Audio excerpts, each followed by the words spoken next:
श्री शिवाय नमस्तुभ्यम। स्वागत है आप सभी का स्पिरिचुअल थॉट में। कैसे हैं आप सभी लोग। हिंदू धर्म में किसी भी मांगलिक कार्य, शुभ या 16 संस्कार करने के लिए ग्रह, शुभ समय के साथ साथ नक्षत्र का पूरा ध्यान रखा जाता है। ऐसे ही एक शुभ संयोग होता है जिसे काफ़ी अच्छा माना जाता है। रवि पुष्य योग में किसी भी काम को करने का फल कई गुना अधिक प्राप्त होता है। इसके साथ ही इस दिन स्नान, दान, पूजा पाठ करने से विशेष महत्व होता है। इसके साथ ही जीवन में सफलता, समृद्धि आती है। तो आइए जानते हैं कब से कब तक है रवि पुष्य नक्षत्र। हिंदू पंचांग के अनुसार रवि पुष्य नक्षत्र 7 जुलाई को सुबह 5:29 से प्रारंभ हो रहा है और इसकी समाप्ति 8 जुलाई को सुबह 5:30 पर होगी। ज्योतिष शास्त्र के अनुसार पुष्य नक्षत्र 27 नक्षत्रों में से 8वें स्थान पर आता है।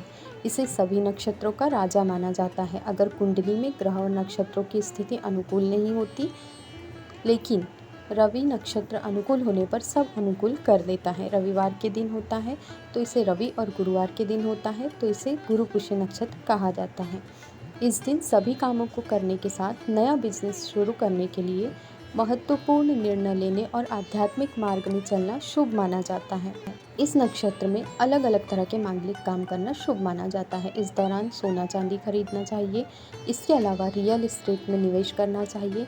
इससे आपको अधिक लाभ मिलता है। वाहन संपत्ति आदि खरीदने से सौभाग्य, खुशहाली के साथ साथ धन संपदा की प्राप्ति होती है। इसके अलावा इस दिन अनुष्ठान कराने के अलावा दान करने के साथ गौ माता को गुड़ भी खिलाना चाहिए। ज्योतिष शास्त्र के अनुसार रवि पुष्य नक्षत्र के दिन माँ लक्ष्मी घर में निवास करती है, इसलिए आज के दिन घर, कौड़ी, कलश, चंदन के अलावा शंख आदि लेना चाहिए। इसके अलावा सोना चांदी की ज्वेलरी के साथ साथ वाहन खरीदना शुभ माना जाता है। इसके अलावा चने की दाल खरीदना भी शुभ होता है। अब जान लेते हैं रवि पुष्य नक्षत्र पर किया जाने वाला खास उपाय।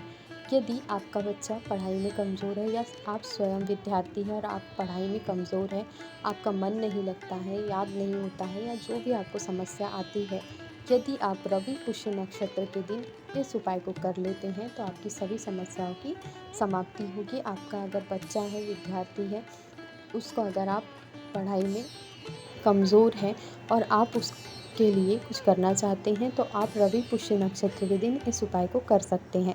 आपको क्या करना है, पुष्य नक्षत्र के समय पर आपको एक पान के पत्ते में चंदन लगाकर माँ सरस्वती, माँ लक्ष्मी और भोलेनाथ का स्मरण करते हुए उस पान के पत्ते को ले जाकर, जो भी विद्यार्थी है, यदि आप स्वयं विद्यार्थी है तो आप, या आपका बच्चा है तो उसके हाथ से आपको अपने आसपास के किसी भी शिवलिंग पर उसे अर्पित करवा देना है। यदि आप पान के पत्ते पर चंदन की बिंदी लगवाकर और उस पान के पत्ते को अर्पित करवा देते हैं तो आपका बच्चा पढ़ाई में अगर कमज़ोर है तो उसे पढ़ाई में सफलता प्राप्त होगी।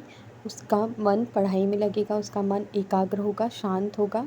तो रवि पुष्य नक्षत्र के दिन इस उपाय को ज़रूर कीजिएगा। इसी तरह के और भी वीडियोस देखने के लिए मेरे चैनल को सब्सक्राइब कीजिए और यदि आपको आज का वीडियो पसंद आया हो तो इसे लाइक एंड शेयर कीजिए। Thank you.